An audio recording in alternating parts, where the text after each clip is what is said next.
This can be such a challenging time if you're in grief. Grief is isolating anyway in a normal world, but the holidays make it even rougher. I think about this year, the holidays are even more complicated. What's different about this year? Well, first and foremost, if you're watching this, a loved one has died. We also have families that have changed so much. Some families have been divided around politics. Families have been divided around vaccines. Families have been divided around masks. Traditions got skipped last year.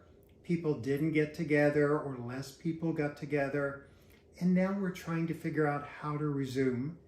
And meanwhile, your grief needs to be witnessed. So how does the holidays look different this year in your family?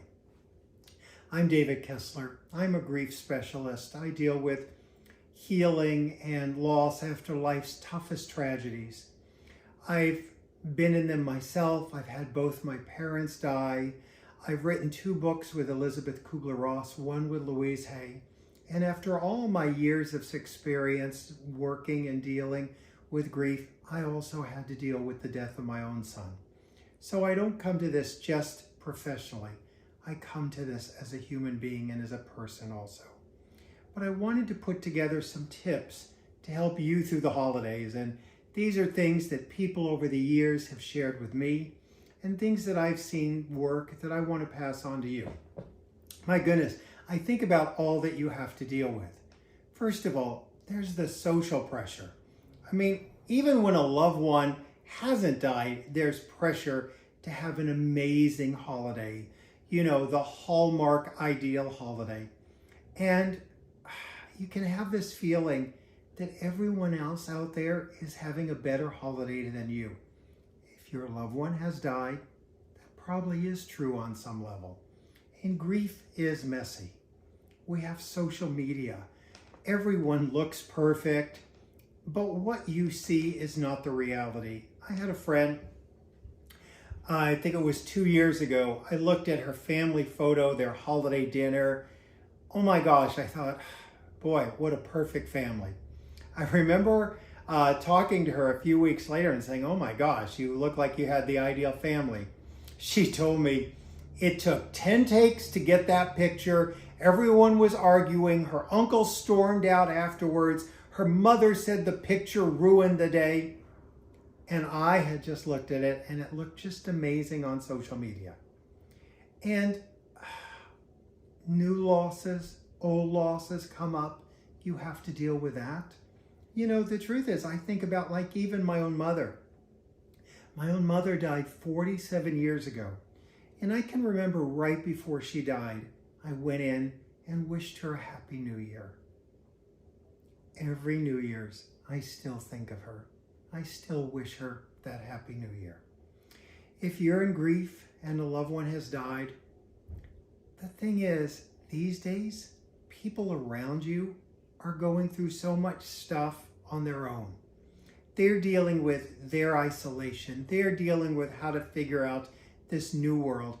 And people are so worn down.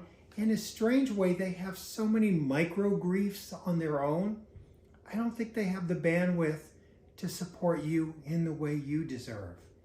And, you know, often they don't realize there is a difference between the losses that are temporary, that can come back, and there's the losses like yours, the death of a loved one, that are permanent, that are never coming back.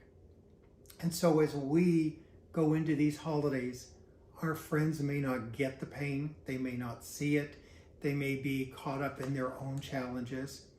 And one of our challenges is to let go of the pressure to make these holidays work. You know, the truth is, the holidays have always been kind of strange, that it's this day that we're supposed to distill all our love into these days. And the truth is, all the love you give on all the other days counts just as much. And that holiday scenario we all grew up with in the movies, it just isn't true. You know, the reality is our our days, our lives, and our holidays are pretty imperfect. So some real concrete tips you can use. I give you permission, and you've already had the permission. You don't really need mine. You can cancel a holiday. That's right, you can cancel a holiday. You don't have to participate. You just don't. You can throw a frozen pizza in the oven, and that can be your holiday. If other people think it's sad, they don't get how sad a loved one dying is. So give yourself permission to cancel. These holidays are coming right around next year. If you decide, maybe you get amazing comfort in the holiday traditions. That's great. Choose which ones you want to go to. And if there's some you don't want to do, that's okay. You have a good excuse. And I always tell people, no is a complete sentence. No is a complete sentence.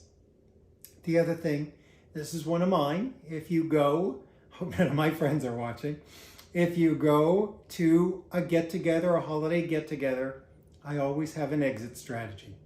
And I pretty much walk in saying, I'm only staying for just a couple of minutes. It's just a drop by. I wanted to wish you happy holidays and see you. And you know, sometimes then I'll go, oh, I am going to stay. I am feeling up to it. And no one's like, wait, you changed your mind. It's okay. So have that exit strategy, let them know expectations, keep them low. Think about what's meaningful for you in these holidays. Is it the tree? Is it the carolers? Is it going out? Is it going somewhere? What's meaningful for me is seeing people. What's meaningful for me is the meal. I'm a stuffing person. I always look forward to that. Those kind of things. The stuffing gives me a good feeling. Seeing people I haven't seen gives me a good feeling.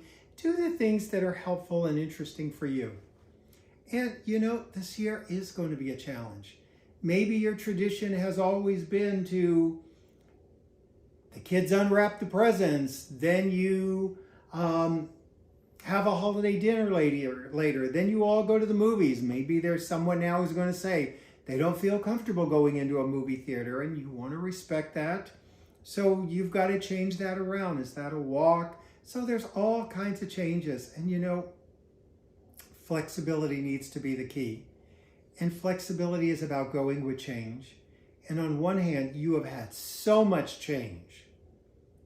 You shouldn't have to deal with more. And yet, on the other hand, no one's as good as dealing with change with what you've been through. And the other thing we realize is grief needs dedicated time. Go on a walk.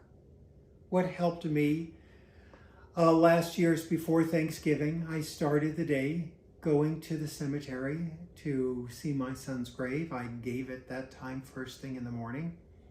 Be open to what comes up for you. And each year is going to be different. The first year after my son died, we went away. Just didn't want to be here. We needed that much of a pattern change. The second year, we were okay. And even the second year, I tried to put up decorations, and my older son was here. And I was, like, let's do decorations. And he was like, I'll watch. And, he's in his 20s. And I said, okay. And he watched. And then at a certain point, I'm like, I had these lights are confusing, thinking he would jump up. And he said, I'm just going, he sort of knew my game. He said, I'm just going to watch. And that was all he could do that year. And it's interesting, later that day, we went to the cemetery. This was year 2. We were at the cemetery, and he said to me, I'm never going to have a good holiday again. And I remember saying to him, oh, I get why you feel that way. I get it.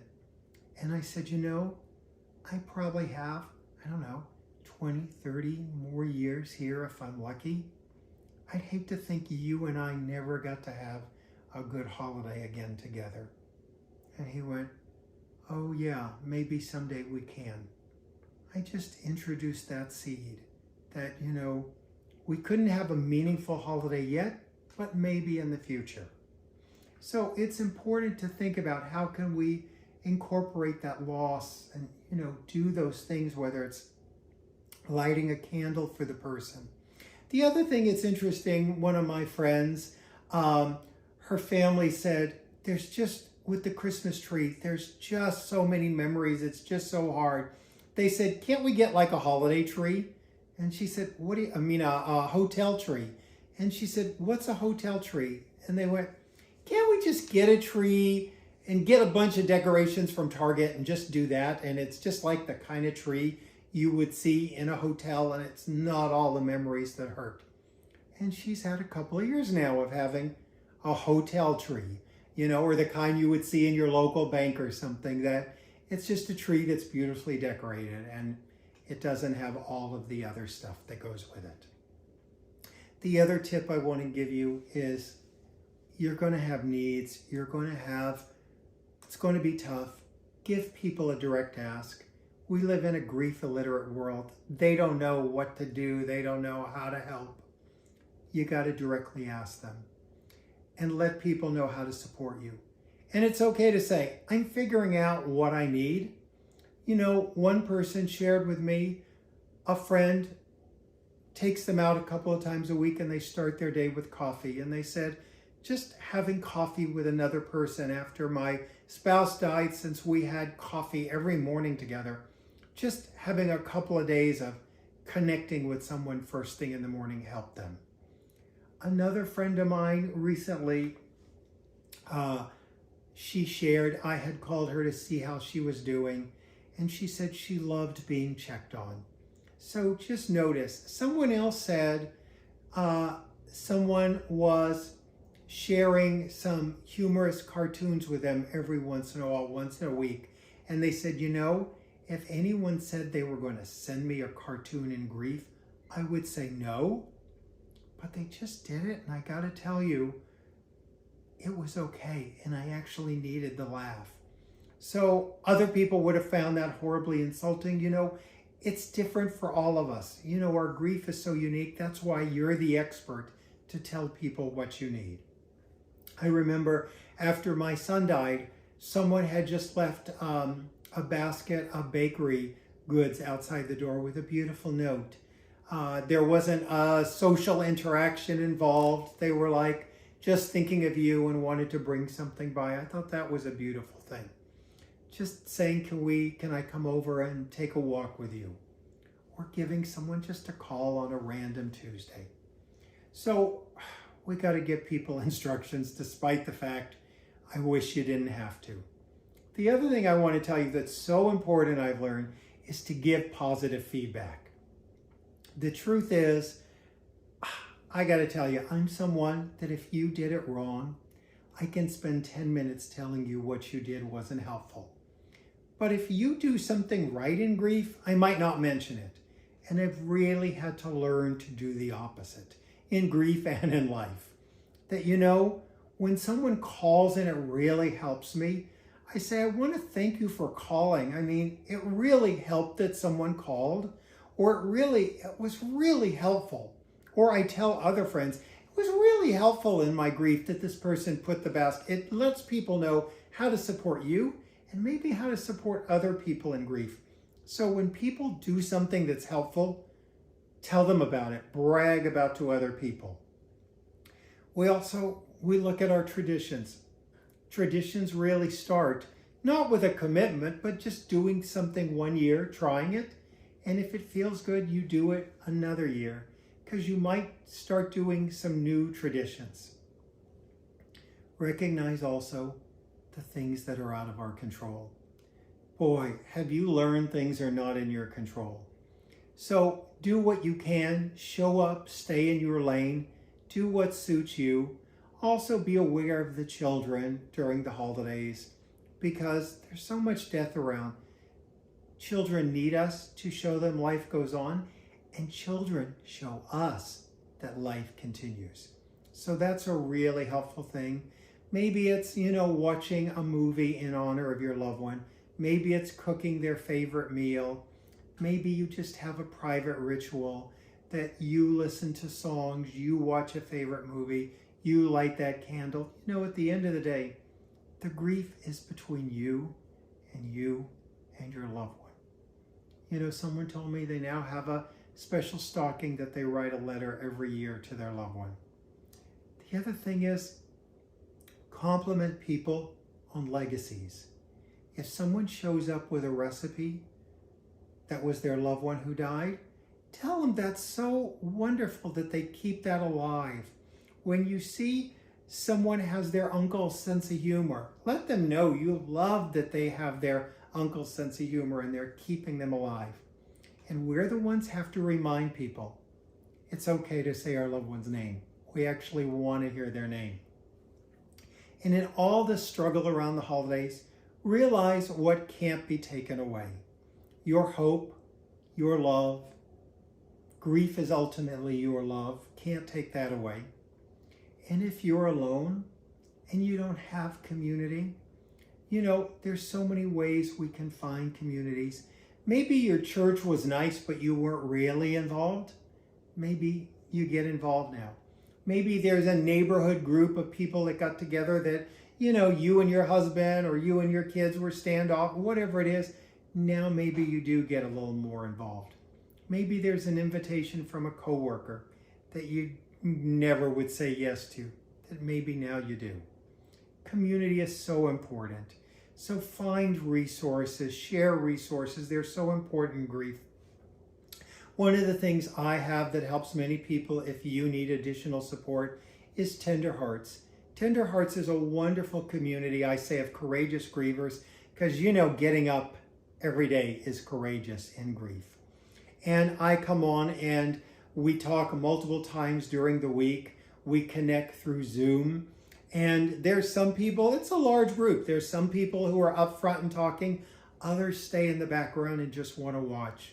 There's no right way to do my Tender Hearts program, just like there's no right way to do grief. Each week there's a new teaching. There's also breakout rooms if you want to connect in little rooms of 5 people and talk about your type of loss. And the thing is, we see ourselves in each other's stories and we find our healing in each other too. And that's really powerful. I joke about people come to Tender Hearts for me, but they stay for the community. So if you need additional support, consider Tender Hearts. Either way, I'm sending you so much love during the holiday. Get support from everyone.